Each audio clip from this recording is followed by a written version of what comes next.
నమస్తే.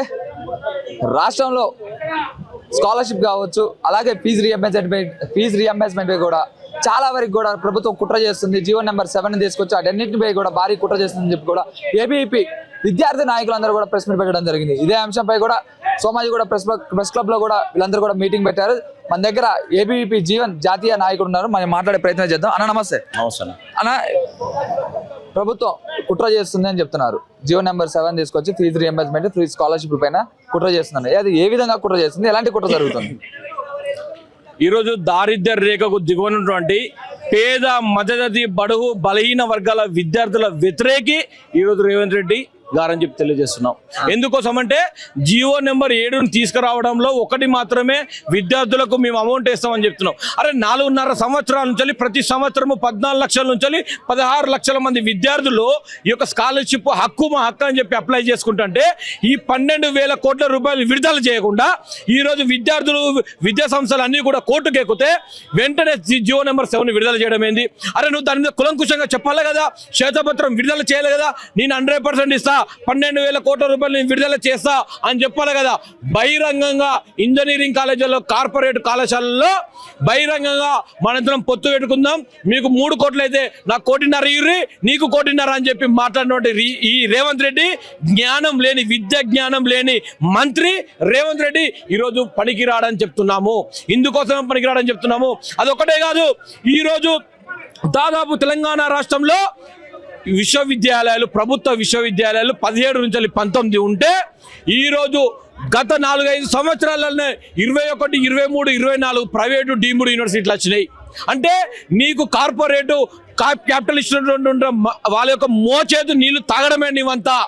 ఈరోజు కళాశాలలో, పాఠశాలలో, విశ్వవిద్యాలయాల్లో, ప్రభుత్వ పాఠశాలలో, కళాశాలలో కూడా విద్యా ప్రమాణాలు దెబ్బతీసి ఈరోజు క్యాపిటలిస్టు కార్పొరేట్ మాఫియాకు తొత్తుగా పనిచేయడమే నీవంతా అని చెప్పేసి ఈరోజు ఏబీ ప్రశ్నిస్తుంది. అంటే ప్రైవేటు డీమ్డ్ యూనివర్సిటీలకు ఏబీ వ్యతిరేకమేం కాదు, కానీ మన యొక్క ప్రభుత్వ విశ్వవిద్యాలయాలను అభివృద్ధి చేయాలి. అభివృద్ధి అంటే ఈరోజు తెలంగాణ ఉద్యమానికి ఊపిరిపోసినటువంటి ఉస్మానియా యూనివర్సిటీలో 1252 మంది ప్రొఫెసర్లు ఉండాల్సిన కాడ కేవలం 282 మంది ప్రొఫెసర్లతోటి ఏ విద్యను అందిస్తారు? 12,000 మంది విద్యార్థులకు, విశ్వవిద్యాలయం చదువుతున్న 12,000 మంది విద్యార్థులకు ఏ విద్యను అందిస్తారని చెప్పేసి మేము అడుగుతున్నాం. అంటే సమన్వయకర్తగా, కోఆర్డినేటర్గా ప్రతి మార్గ నిర్దేశాలు అందించాల్సినటువంటి తెలంగాణ రాష్ట్రానికి విద్యా ప్రమాణాలు అందించాల్సినటువంటి ఉస్మానియా విశ్వవిద్యాలయ పరిస్థితి ఆ విధంగా ఉంటే మిగతా చిన్న విశ్వవిద్యాలయాల పరిస్థితి ఏందని చెప్పేసి మేము అడుగుతున్నాం, వ్యక్తం చేస్తున్నాం. అలాగే ఇప్పుడు చూసుకున్నట్లయితే నిరుద్యోగులందరూ కూడా పెరిగిపోతున్న పరిస్థితి. అలాగే ఇటు చూసుకుంటే చిక్కడపల్లి లైబ్రరీ దగ్గర కావచ్చు, ఉస్మానియా యూనివర్సిటీలో, దిల్సుఖ్ నగర్ లో కూడా దాదాపు కొన్ని లక్షల మంది నిరుద్యోగులందరూ కూడా ధర్నాలు చేస్తున్న పరిస్థితి. దీనిపై మీ అభిప్రాయం ఏంటి? ఈరోజు విద్యార్థులందరినీ చదువు లేక విద్యార్థులందరూ అశోక్ నగర్లో ఆకలితో, దిల్సుఖ్ నగర్లో దీనంగా యవనాన్ని పనంగా పెట్టి చదువుతుంటే ఈ ప్రభుత్వం చోద్యం చూస్తూ మొద్దు నిద్ర కాదు, డ్రగ్స్ క్యాపిటలిస్టు కార్పొరేట్ యొక్క మొద్దు నిద్రలో పడుకున్నది. దీన్ని తట్టి లేపుతాం. రానున్న రోజులలో Group 1, Group 2, Group 3, Group 4, DSC, డిఎల్లు, అదేవిధంగా మిగతా మన కోర్టులలో ఉన్నటువంటి అన్ని పోస్టులు భర్తీ చేయకుంటే, నోటిఫికేషన్ వేయకుంటే ఈ ప్రభుత్వాన్ని గద్దె దింపడానికి అఖిల భారత విద్యార్థి పరిషత్ కంకణం కట్టుకొని పనిచేస్తుంది. ఎందుకోసం అంటే గతంలో నోటిఫికేషన్ ఫిలప్ చేసి భర్తీ చేసి మా అంత అద్భుతంగా ఎవరు చేయాలని విర్రవీగుతూ ప్రగల్భాలు మాట్లాడే విధంగా మాత్రమే ఈ యొక్క ప్రభుత్వం పనిచేస్తుంది. ఈరోజు సామాన్య ప్రజలకు అందాల్సినటువంటి సౌకర్యాలు అందట్లేదు, విద్యార్థులకు అందాల్సినటువంటి విద్య అందట్లేదు, నిరుద్యోగం అందాల్సినటువంటి ఉద్యోగం అందకుండా ఈరోజు 4.5 కోట్ల ప్రజలందరినీ కూడా మోసం చేసే ప్రభుత్వం ఏదంటే ఈరోజు రేవంత్ రెడ్డి ప్రభుత్వం తెలియజేస్తున్నాం. అదే మీరు చెప్పిన విధంగా చూసుకుందాం. రేవంత్ రెడ్డి ప్రభుత్వం ఇబ్బంది పెడుతుంది, బాగా ఉద్యోగాలు ఇవ్వట్లేదని చెప్పి రఘునందన్ రావు కూడా నిరుద్యోగుల కన్నా బజ్జీల బండి పెట్టుకున్నాడు, చాట్ బండి పెట్టుకున్నాడే 60 నుంచి 70 లక్షల రూపాయలు, 70,000 నుంచి కూడా 1 లక్ష రూపాయల దగ్గర సంపాదిస్తున్నాడు అని చెప్తున్నాడు. దీన్ని ఎలా చూసుకోవచ్చు? నేను చెప్పేది ఏంటంటే చదువుకున్న విద్యార్థులందరూ కూడా ఈ పని చేయమని చెప్పట్లేదు ఆయన. అరే కనీసము వాని మీద నమ్మకం లేదు. నేను ఒక మెంబర్ ఆఫ్ పార్లమెంట్ చెప్తున్నా ఈ ప్రభుత్వం మీద విశ్వాసం నాకే లేదు, మీరు నమ్మకుర్రి. ఈ ప్రభుత్వాన్ని నమ్మి మీ ఎవరన్నంత పణంగా పెట్టి మీ జీవితాలు ఖరాబ్ చేసుకోకుర్రి, మనం అట్లయినా బతుకుదాం అని చెప్పినట్టు ఉన్నాడు తప్ప బాధ్యత గల ఎంపీ గారు చెప్పినని అంటున్నారు కదా, ఆ ఎంపీకి నాకేం సంబంధం లేదు, ఆ యొక్క ప్రజాప్రతినిధికి నాకు సంబంధం లేదు. ఈ రోజు రేవంత్ రెడ్డి గారు గతంలో 2006లో 2007లో పనిచేసినట్టు మంత్రులు ఉన్నటువంటి శ్రీధర్ బాబు బట్టి విక్రమార్క గారి మాటలు కూడా వినట్లేదు. ఎందుకోసం అంటే ఈ యొక్క స్కాలర్షిప్ ఫీజు రియంబర్స్మెంట్ పెట్టిందే వైఎస్ రాజశేఖర రెడ్డి గారు. వారు పెట్టిన మంత్రి శాఖలో ఉండి ఇప్పుడు కూడా వీళ్ళు ఈ మంత్రి శాఖలో ఉండి కూడా వీరు రేవంత్ రెడ్డికి తొత్తులుగా పనిచేస్తారు, కానీ రేవంత్ రెడ్డి గారు కూడా పనిచేస్తలేరు. కేవలం రేవంత్ రెడ్డి వైఖరితో విద్యార్థులకు, పేద మధ్యది బడుగు బలహీన వర్గాల విద్యార్థులకు విద్యను అందించద్దు, వీళ్ళు అందుతే మన మాట వినరు, కేవలం బానిసలుగా బతకాలనే ఉద్దేశంతో ఈ రేవంత్ రెడ్డి ప్రభుత్వం కొనసాగుతుంది తప్ప మరొకటి కాదు.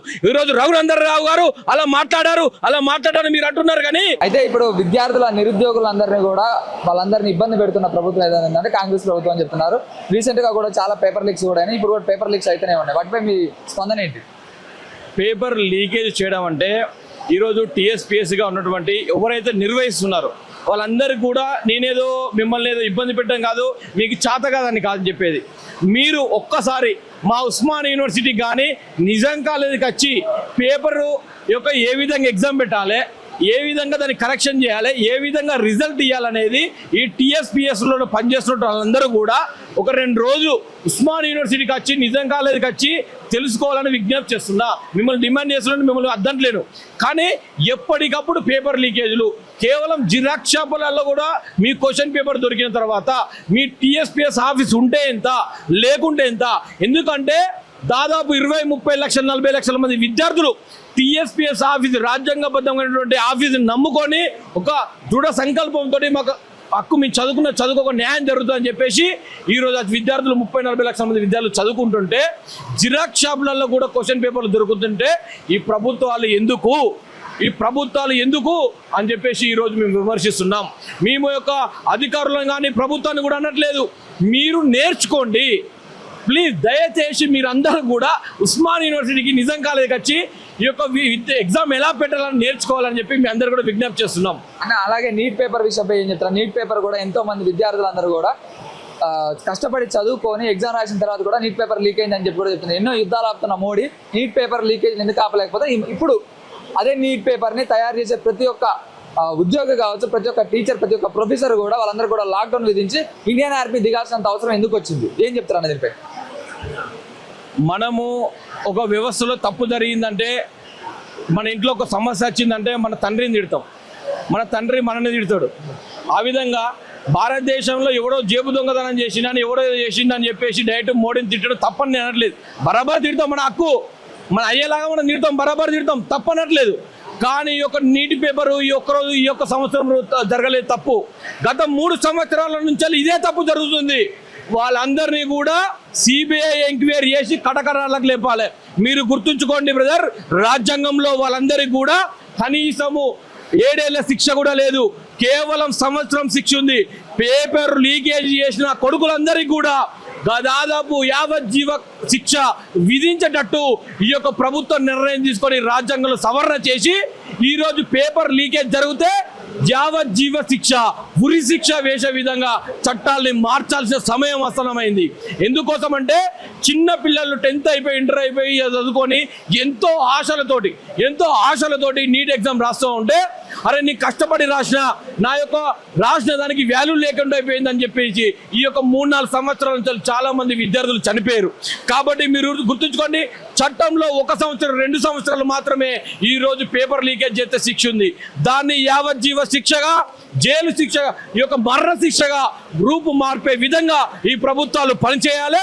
అది మనందరి బాధ్యత, 140 కోట్ల ప్రజానీకం బాధ్యత అని చెప్పి తెలియజేస్తున్నాను. వారందరినీ ఒక్కడిని కూడా వదిలిపెట్టదు. ఎందుకంటే శుభం తెలియని విద్యార్థులు అతి గౌరవంగా, అంటే ఒక చనిపోవడం అనేది సంతోషంగా చనిపోవడం అని ఉంటుంది, తెలిసి తెలియక యాక్సిడెంట్ రూపంలో చనిపోవడం ఉంటుంది. కానీ తెలిసి చనిపోవడం అనేది దాన్ని మించిన మరణం మరొక్కటి లేదని తెలియజేస్తూ చట్టంలో మార్పు రావాలని చెప్పి ఈరోజు జీవనగా నేను విద్యార్థిగా డిమాండ్ చేస్తున్నా.